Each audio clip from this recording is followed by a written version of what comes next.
ఆత్మబంధులందరికీ నా యొక్క ఆత్మ ప్రణామాలు. ఇంత గొప్ప ధ్యాన జ్ఞాన మార్గాన్ని మనకు అందించిన మహాత్ములైన బ్రహ్మర్షి పితామహ పత్రిజీ దంపతులకు, ప్రతిరోజు నాకు జ్ఞానాన్ని అందిస్తున్న బ్రహ్మర్షి తటవర్తి వీరరాఘవ గారి దంపతులకు ఒకసారి ఆత్మ ప్రణామాలు తెలుపుకొని కార్యక్రమం స్టార్ట్ చేసుకుందాం మాస్టర్స్. ఈరోజు మనం తెలుసుకునే టాపిక్ ఏంటంటే పాపం అంటే.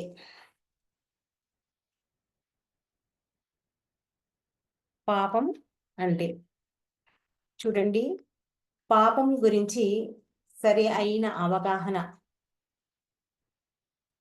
మనకు ఉంటే కనుక మనం అసలు పాపాలే చెయ్యం. పాపాలు క్షమించమని అడగం కూడా. ఇంకా పాపాలు చేయకపోతే పాపాలు క్షమించమని ఎలా అడుగుతాము? అడగం కదా. పాపం అనేది మనకు తెలవాలి. మరి ఎందుకంటే ఎవ్వరూ పాపాలు చేయకూడదనే భగవంతుని యొక్క ఉద్దేశం. పాపాలు చేయకుండా అందరూ పుణ్యాలు చేస్తూ అందరూ ఆనందంగా సంతోషంగా జీవించాలన్నదే భగవంతుని యొక్క కోరిక. ఏ పని చేస్తే మన జీవితంలో దుఃఖం కలుగుతుందో ఆ పనిని పాపం అంటాం. పాపం అంటే ఏదో కాదు, మనకు ఏదైతే చేస్తుంటామో, దేని ద్వారా అయితే మనకు దుఃఖం కలుగుతుందో అదే పాపం. మనకు దుఃఖం ఏది కలిగిస్తే అది పాపం. ఇంకా మనం కనుక లోతుగా ఆలోచిస్తే మన వల్ల ఈ సృష్టిలో ఏ ప్రాణికి కానీ, ఏ జీవికి కానీ, ఏ మానవుడికి కానీ ఘోరంత కష్టము కలిగిన, నష్టము కలిగించిన, బాధను కలిగించిన అది పాపమే. అంతే కదా. మనతోన మన చేత ఇతర ప్రాణులకు కానీ, జీవులకు కానీ, మానవులకు కానీ కష్టం కలిగిస్తే అది బాధ. అంటే ఇతరులకు కష్టం కలిగించేదే పాపం.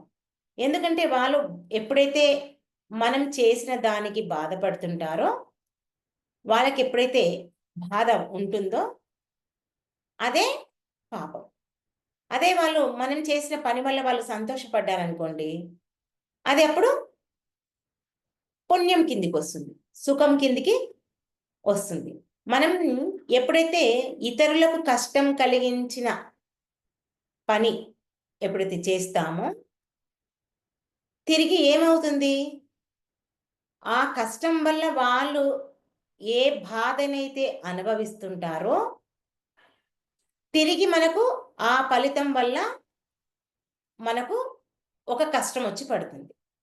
మనకి ఎలా బాధ కలుగుతుంది, కష్టం మనకొచ్చిన బాధకు కష్టానికి కారణం ఏంటి అని ఆలోచిస్తే ఇక్కడ లోతుగా ఏమీ లేదు.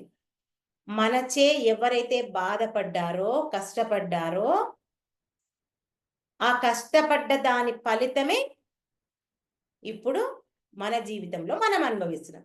ఇంత ఈజీగా మనం లెక్క పెట్టుకుంటే, గుర్తు పెట్టుకుంటే ఇంకా మనం మన జీవితంలో ఎవ్వరికి హాని చేయడానికి ఆసక్తి చూపించం. మరి ఎందుకు మనం హాని చేస్తున్నాం? ఎందుకు ఇతరులకు కష్టాన్ని కలిగిస్తున్నాం? ఎందుకు ఇతరులకు బాధను కలిగిస్తున్నాం? అంటే ఈ సృష్టిలో అంతా వేరు వేరు అనుకుంటున్నాం. అందరూ వేరు వేరు. ఇతరుల కష్టాల పాలు చేస్తున్నాం. ఎందుకంటే ఇతర మతస్థులు అనుకుంటున్నాము, ఇతర దేశస్థులు అనుకుంటున్నాము, వేరే కులము, వేరే మతము, వేరే రాష్ట్రము, వేరే దేశము, లేదా మనకంటే బలహీనమైన వాళ్ళు కనిపించిన, లేదా స్త్రీలను తీసుకున్న, మన చేతి కింద పని చేసేవారిని తీసుకున్నాం, ఇంకా మూగజీవులు, ఇలా ఏవైతే బలహీనంగా ఉంటాయో వాటన్నిటినీ చేతకానితనంగా మనం భావిస్తున్నాం. మరి మనం ఇప్పుడు చూడండి, పని వాళ్ళు ఉంటారు, వాళ్ళు మనం ఎలా చెప్తే అలా పని చేస్తారు అనుకుంటాం. అనుకుని మన నోటికొచ్చింది మనం మాట్లాడిస్తుంటాం. మనం గుర్తుపెట్టుకోవాలి. ఇప్పుడు మన చేతి కింద వాళ్ళు పని చేస్తున్నారు అంటే మనం ఎప్పుడో ఏ జన్మలో మనం మంచి చేశాం. మంచి చేశాం కాబట్టి ఇప్పుడు మనం ఒకరిచే పని చేయించుకోవడానికి మనకు అవకాశం కల్పించింది. ఆ అవకాశాన్ని మనం సద్వినియోగం చేసుకోవాలి. సద్వినియోగం చేసుకోకుండా ఇప్పుడు నేను యజమానురాలిని, నీవు పని మనిషివి అని ఎప్పుడైతే భావించి నిర్లక్ష్య ధోరణిలో వాళ్ళను హింసిస్తే, బాధిస్తే లేదా చేతకానితనంలా వాళ్ళతో పని చేయించుకుంటే మళ్ళీ నీవు పని మనిషివి కావచ్చు. ఆ పని మనిషే నీకు యజమానురాలు కావచ్చు. ఇది మనం బాగా గుర్తుపెట్టుకోవాలి. అదే ఒక అత్తాకోడల్ని తీసుకున్న సేమ్ థింకింగ్. ఇప్పుడు మన అత్తలం. మనం చెప్పినట్లు మన కోడళ్ళు వింటున్నారు. వింటున్నారు కదా అని మనం అదే పనిగా మనం చెప్పి చేయించుకోవడం. అంటే మన అడుగు జాడల్లో మడుగులొత్తించుకోవడం. ఇలా కొంతమంది బిహేవ్ చేస్తుంటారు. రేపటి నాడు సేమ్ థింకింగ్. నువ్వే కోడలు కావచ్చు. ఆ కోడలే అత్త కావచ్చు. ఇక్కడ ఒకటి గుర్తుంచుకోవాల్సిన విషయం ఏంటంటే, మన మాటలచే, ఆలోచనలచే, ప్రవర్తనచే ఎదుటి వ్యక్తికి ఎప్పుడైతే మనం బాధ కలిగిస్తామో, దాని ఫలితం తిరిగి మనం తప్పకుండా అనుభవించాల్సిందే ఉంటుంది. అది ఈ సృష్టిలోని సిద్ధాంతం. ఇది మనం బాగా గుర్తుపెట్టుకోవాలి. ఇది గుర్తుపెట్టుకోకుండా మనం ఇష్టం వచ్చినట్టు మనం జీవిస్తే కనుక ఆ ఫలితాన్ని మనం అనుభవించక తప్పదు.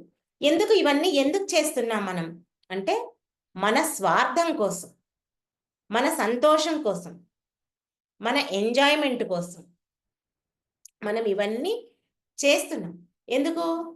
మనం శారీరకంగా ఆనందంగా అనుభవించాలి, ఆ సుఖాన్ని అనుభవించాలని చెప్పి ఇతరులకు శారీరకమైనటువంటి హింసను కలిగిస్తున్నాం. ఇతర జీవులను మన కడుపు రుచి కోసం, మన నోటి రుచి కోసం ఇతర జీవులను మనం హింసిస్తున్నాం. ఆ హింసించి ఆ రక్తపు కూడు మనం ఎప్పుడైతే తింటున్నామో, ఆ జీవి ఎలా అయితే బాధపడుతుందో, మరి ఆ ఆ జీవి యొక్క బాధ యొక్క ఫలితాన్ని మనం మన శారీరక రుగ్మతలకు, మన శరీర అవయవాలకు సంబంధించిన రుగ్మతలకు మనం కూడా తప్పకుండా లోను కావాల్సి ఉంటుంది. ఇది కూడా ప్రతి ఒక్కరూ గుర్తుంచుకోవాలి. నోటికి రుచి ఉంది కదా, నేను శక్తివంతురాల్ని కదా అని దాన్ని వాళ్ళు తీసుకొచ్చి కట్ చేసుకొచ్చి ఇవ్వడము, మనం దాన్ని ముక్కలుగా కట్ చేసి వండి తినటము, ఇప్పుడు ఎంత ఆనందంగా అనుభవిస్తున్నావో అంతకు అంత బాధను మనం అనుభవించవలసి ఉంటుంది. ఎందుకు? కారణం ఏంటి అంటే సృష్టిలో అందరూ భగవత్ స్వరూపులే.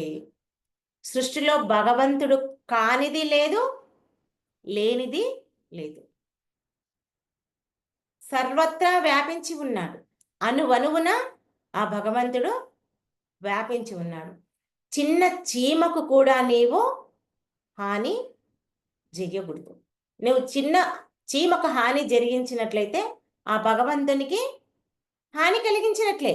ఎందుకంటే భగవంతుడు ఆ చీమలో ఉన్నాడు కాబట్టే ఆ చీమ నడుస్తుంది. ఆ భగవంతుడు చీమలో లేకుంటే ఆ చీమ నడవగలుగుతుందా? నడవలేదు. అది మనం గుర్తుంచుకోవాలి. ఇక్కడ అది కూడా మనకు పాపమే. ఆ పాపాన్ని కూడా మనం అనుభవించాల్సి ఉంటుంది. నిజంగా చూడండి, మనమంతా మానవులమైన మనము ఈ భూమి మీదకొచ్చాం.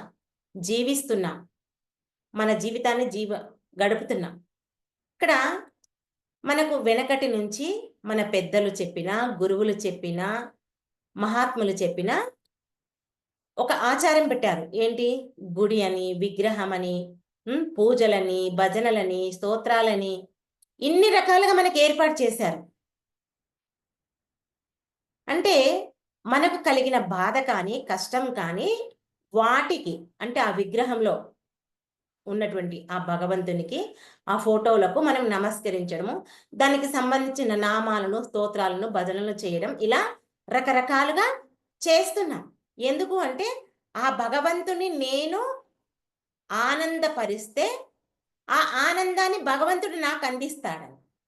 అందుకే కదా మనమంతా ఉపవాసాలు చేస్తాము, అభిషేకాలు చేస్తాము, అర్చనలు చేస్తాము, హోమాలు చేస్తాం, ఇవన్నీ చేస్తాం. ఎందుకు చేస్తున్నాము అంటే ఆ భగవంతుణ్ణి ఆనందింప చేయాలనే చిన్న కోరిక. ఆ కోరిక కోసం మనం చేస్తున్నాం. ఆయనను మనం ఆనంద పెడితే తిరిగి మనకు ఆయన ఆ సంతోషాన్ని ఇస్తాడు. ఇది మన టార్గెట్. ఇంకో విషయం ఏంటి, మనం అడిగిన కోరికలన్నీ ఆ భగవంతుడు తీర్చాలి. మనం లంచం ఇయ్యడం, ఆయన మన కోరికలను తీరుస్తాడని ఒక భావన మనకు. సరే, పోనీ నువ్వడిగిందే చేస్తాడే అనుకుందాం, తీరుస్తాడే అనుకుందాం. ఆ విగ్రహంలో ఉన్న భగవంతుని నీవు అంతగా ఆరాధిస్తున్నావు, అంతగా పూజిస్తున్నావు, అంతగా కొలుస్తున్నావు. కానీ సాక్షాత్తు నీ ముందే ప్రతి జీవిలో ఉన్నాను నేను అని చెప్తున్నావు. ఒక కోడిలు అనుకోండి, ఒక మేకలు అనుకోండి, ఒక గొర్రెలు అనుకోండి, ఒక చీమలు అనుకోండి, అనువనుగున నేను ఉన్నాను అని చెప్తున్నాడు. ఎవరైనా అర్థం చేసుకుంటున్నారా? ఆ కోడిని ఎప్పుడు లావుగా బలిపిద్దాము, ఏ దేవునికి బలిద్దాము, ఎప్పుడు కోసుకొని తిందాము, ఇదే కదా ఆలోచన. లేదా మేము మాంసాహారం తినము అనని వాళ్ళు కూడా ఇంట్లో ఉన్న వాళ్ళను ఎవరు సంతోషంగా, ప్రేమగా, ఆనందంగా ఒకరిని ఒకరు అర్థం చేసుకొని జీవించగలుగుతున్నారు. నాదే సాగుతుందనే మాటలతో, ఆలోచనలతో ఆ ధోరణిలోనే జీవిస్తున్నారు తప్ప ఆ వ్యక్తికి, ఎదుటి వ్యక్తికి కష్టం కలిగిస్తే మనం తిరిగి అది పొందాల్సి వస్తుంది. నా ప్లేస్లో తను ఉండడం, తన ప్లేస్లో నేనుంటే ఎలా ఉంటుంది మన జీవితం అని ఎవరైనా అర్థం చేసుకుంటున్నారా? భగవంతుణ్ణి అక్కడ అడుగుతున్నారు. ఏమని? నా కష్టాలు తీర్చు, నన్ను అది చెయ్యి, ఇది చెయ్యి అని అంటున్నారు. కానీ ఇక్కడ ప్రతి ఒక్కరిలో భగవంతుడు ఉన్నాడని చెప్తున్నారు. మరి ప్రతి ఒక్కరిలో భగవంతుడు ఉన్నప్పుడు ఆ భగవంతుడు విగ్రహంలో ఉన్న భగవంతుని సాటి వ్యక్తిలో చూసుకోగలుగుతామా? అంత శక్తి ఉందా మనకు? అంత ధైర్యం ఉందా? మనం చూసుకోలేకపోతలేం, అది అర్థం చేసుకోలేం. ఇంకా భగవంతుడికి మన మీద ఎలా అనుగ్రహం కలుగుతుంది ఆలోచించారా ఎప్పుడైనా? మనం ఆలోచిస్తామా ఎప్పుడైనా? ఆయనకు కష్టం కలిగించింది మనకు ఎలా లాభం అవుతుంది, మనం ఎలా ఆనందంగా జీవిస్తాం, ఇది మనం ఆలోచించాలి. నా చేతిలో ఉంది కదని చెప్పేసి చక్కెర పొంగల్ చేసి పెట్టడం, 2 చేతులు ఉన్నాయి కదని చేతులెత్తి దండం పెట్టడం, పైసలు ఉన్నాయి కదని డబ్బులు పెట్టి పూలమాల కొనుక్కొచ్చి పూలు వేసి ఆరాధించడం, ఇది కాదు ఆయన అడిగేది. ప్రతి ఒక్కరిని సంతోషంగా, ఆనందంగా జీవింపచెయ్యి, నువ్వు జీవించు, అదే చెప్పింది. కాబట్టి పాపం అంటే భగవంతుడికి కలిగించే కష్టమే, కానీ ఇతరుల జీవులకు కాదని అర్థం చేసుకున్నప్పుడు మనం అసలు పాపమే చెయ్యం. ఇక్కడ మన అర్థం ఏంటి అంటే భగవంతుడు అంటే ఒకే ఒక గుడ్డి గుర్తు మనకేంటి, విగ్రహంలో, ఫోటోలో భగవంతుడు ఉంటాడు అని మన అర్థం. ఈ ఆధ్యాత్మిక జీవితంలోకి వచ్చిన తర్వాత మనం ఇక్కడ అర్థం చేసుకోవాల్సింది నిజంగా నిజమైన సత్యం ఏంటి అంటే ప్రతి ఒక్కరిలో, సృష్టిలో ఉన్నటువంటి 84 లక్షల జీవరాశుల్లో ఆ భగవంతుడు ఉన్నాడు అనే ఆ నమ్మకాన్ని, నమ్మకం కూడా కాదు, ఉన్న సత్యాన్ని, నమ్మకం అంటే కూడా తప్పైతుంది, ఆ సత్యాన్ని ప్రతి ఒక్కరూ గుర్తించాలి.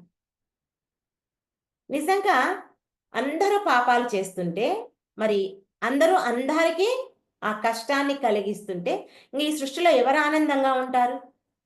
ఎవరి వరకు వాళ్ళు కష్టాలు చేస్తున్నారు, ఎవరి వరకు వాళ్ళు ఇతరులను ఇబ్బంది పెడుతున్నారు. ఇంకా అందరూ ఎలా ఆనందంగా జీవిస్తారు? లోకంలో ఎవరైనా సుఖశాంతంగా శాంతంతో ఉంటారా?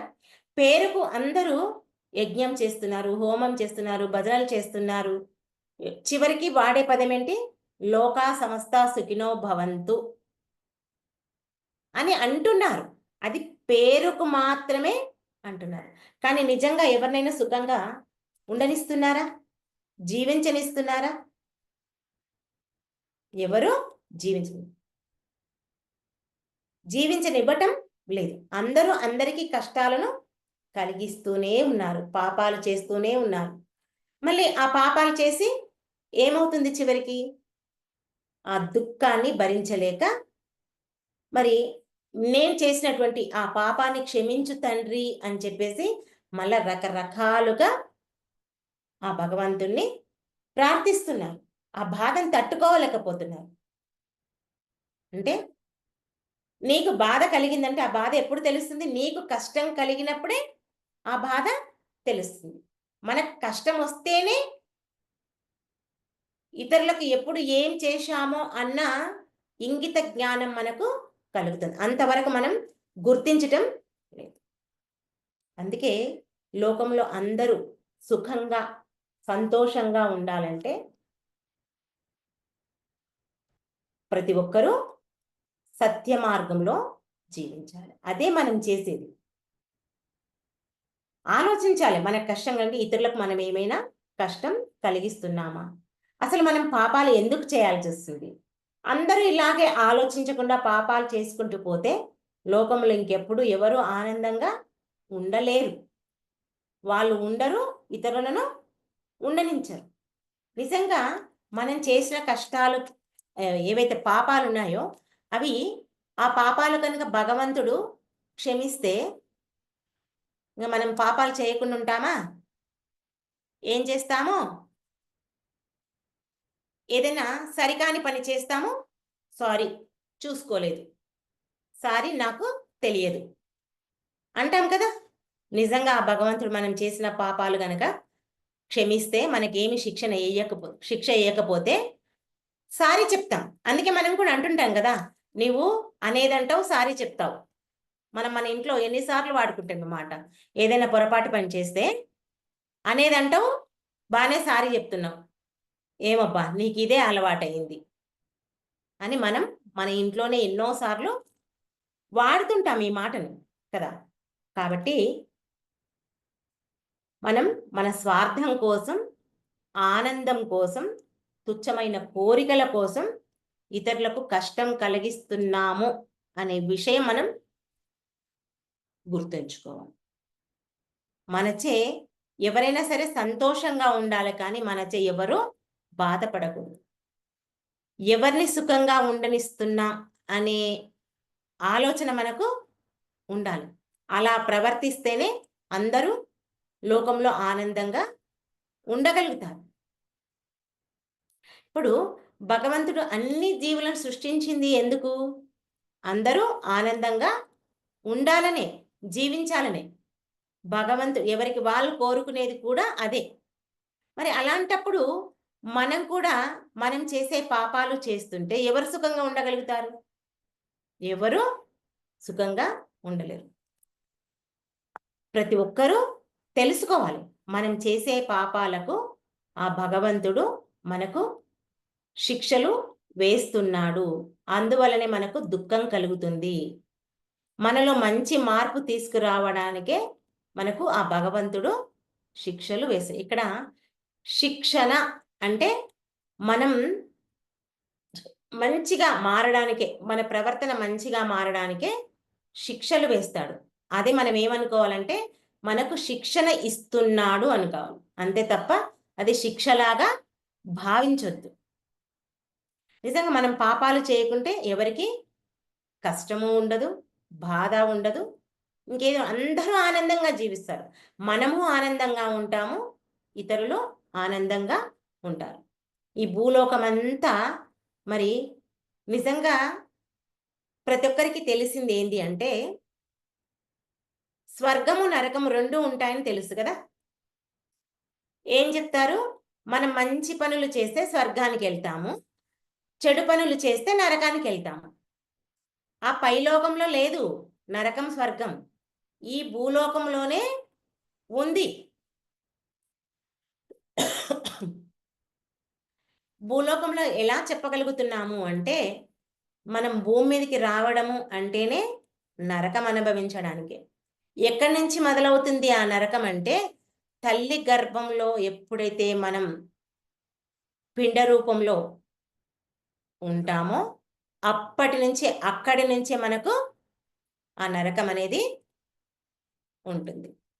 మనం సంతోషంగా నా బిడ్డ నీళ్ళు పోసుకుంది, నా కోడలు నీళ్ళు పోసుకుంది, మా అక్క బిడ్డ నీళ్ళు పోసుకుంది, ఎన్నో రకరకాలుగా సంతోషంగా చెప్తాం. 3 నెలలు అంటాం, 5 నెలలు అంటాం, శ్రీమంతం అంటాం, ఈడతన్ని అంటాం, ఆడగొట్టే అంటాం, గిర్రగిర్రన తిరుగుతున్నాడంటాం, ఎన్నో రకాలుగా చెప్పుకుంటాం.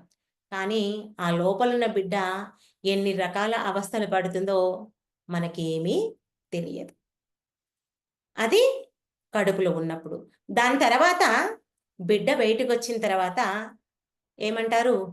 కండ్లు పసిరికలైనాయి అంటారు. అట్లా కొన్ని రోజులు హాస్పిటల్‌లో. తర్వాత తల్లి దగ్గర బిడ్డకు పాలు రాలేదని అదొక నరకం. భగవంతుడు మనం పుట్టకముందే అన్నీ రెడీ చేసి పెట్టిండు. కానీ తాగే అదృష్టము కూడా కొంతమంది పిల్లలకు ఉండదు. మరి చూడండి నరకం అంటే ఎక్కడుంది? ఇంకా మనం చేసే పనుల వల్ల కొన్ని సార్లు ఏమవుతుంది? మనకేదైనా ఒక అనారోగ్యం కలగడము, లేదా ఒక యాక్సిడెంట్ కావడము, లేదా కింద పడి కాలిరగడము, చెయ్యిరగడము, ఆ! లేదా కీళ్ళ నొప్పులు ఏవో ఒకటి మనకేదో ఒక రకమైనటువంటి అనారోగ్యం కలుగుతుంది. ఆ అనారోగ్యం కలిగినప్పుడు అది మనకు నరకమా? స్వర్గమా? నరకమే. మరి చెప్పండి. నర్ నరకం, స్వర్గం పైనున్నాయా? కిందున్నాయా? అంటే ఈ భూలోకంలోనే మనకు నరకం, స్వర్గం. మరి ఈ భూలోకం ప్రతి ఒక్కరికి స్వర్గంలా మారాలి. నరకం అనేది ఉండకూడదు. అంటే ముఖ్యంగా మనం కోరవలసింది, చేయవలసింది, ఆచరించవలసింది మనం ఎవరికీ కష్టము, బాధ, నష్టము కలిగించొద్దు. అప్పుడే మనకంతా బాగుంటుంది. మనము బాగుంటాము, ఇతరులు బాగుంటారు. మరి ఇతరులకు కష్టం కలిగించొద్దు అంటే మొట్టమొదట మనకు ఏం బాగుండాలి? ఈ మనసు బాగుండాలి. ఈ మనసు బాగుండాలంటే ఏం చేయాలి? ప్రతి ఒక్కరూ శ్వాస మీద ధ్యాస ఉంచి ధ్యానం చేయాలి. ఎప్పుడైతే మనం శ్వాస మీద ధ్యాస ఉంచి ధ్యానం చేస్తామో, మనం ప్రతి క్షణం వర్తమానంలో జీవించడానికి అవకాశం ఉంటుంది. ఎప్పుడైతే వర్తమాన క్షణంలో మనం జీవిస్తామో, ఇంకా మనం ముందు గురించి, వెనక గురించి ఆలోచించం. ఇప్పుడు ప్రస్తుతం మనం ఉన్న జీవితం గురించే మనం ఆలోచిస్తాం. ఎప్పుడైతే ఉన్నదాని గురించి, ఆ ఉన్న క్షణం గురించి ఆలోచిస్తామో, నీవు నన్ను ఇంతకుముందు ఇలా అన్నావు కదా! అనే మాట మనలో ఆ ప్రశ్న ఉదయించదు. నువ్వు నన్ను ఈ మాట అన్నావు కదా! అనే ధ్యాస మనకు ఉండదు. ఎప్పటిదప్పుడు ఈ చెవిలో విని, ఈ చెవిలో ఎలా వదిలిపెడతామో, మనకిష్టం లేని విషయాలు, ఇష్టం లేని మనుషులు ఏం చేస్తాం మనం? ఇక్కడ వింటాము, ఇక్కడ వదిలేస్తాం. ఇక్కడ చూస్తాం, చూడనట్లు నటిస్తాం. ఆ నటన మన జీవితంలో ప్రతి క్షణం ఉండాలి. ఉంటే అప్పుడు మన జీవితం ఇంకేముంటుంది? మొత్తము ఆనందమే.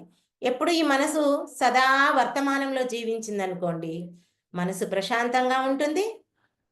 మనం ఆలోచించే ఆలోచన మీద, మాట మీద, ప్రవర్తన మీద ప్రతిదీ మనం గుర్తుపెట్టుకోగలుగుతాం. గుర్తుపెట్టుకుంటే ఇంక మనం ఎవరితోని తప్పులు చేస్తామా? ప పాపాలు చేస్తామా? పనికిరాని మాటలంటామా? ఎవరిని ఎట్టి పరిస్థితిలో ఏమీ అనం. మనము బాధపడము, ఇతరులను బాధపెట్టం. అందుకే మనని సరియైన మార్గంలో జీవించేడానికి మంచి గొప్ప మార్గాన్ని ఇచ్చినటువంటి బ్రహ్మర్షి పితామహ పత్రిజీకి ఒకసారి శతకోటి వందనాలు తెలుపుకుంటూ మరి మీరందరూ నాకు ఈ అవకాశాన్ని ఇచ్చినందుకు మీకందరికీ కృతజ్ఞతలు తెలుపుతూ thank you. Thank you. Thank you.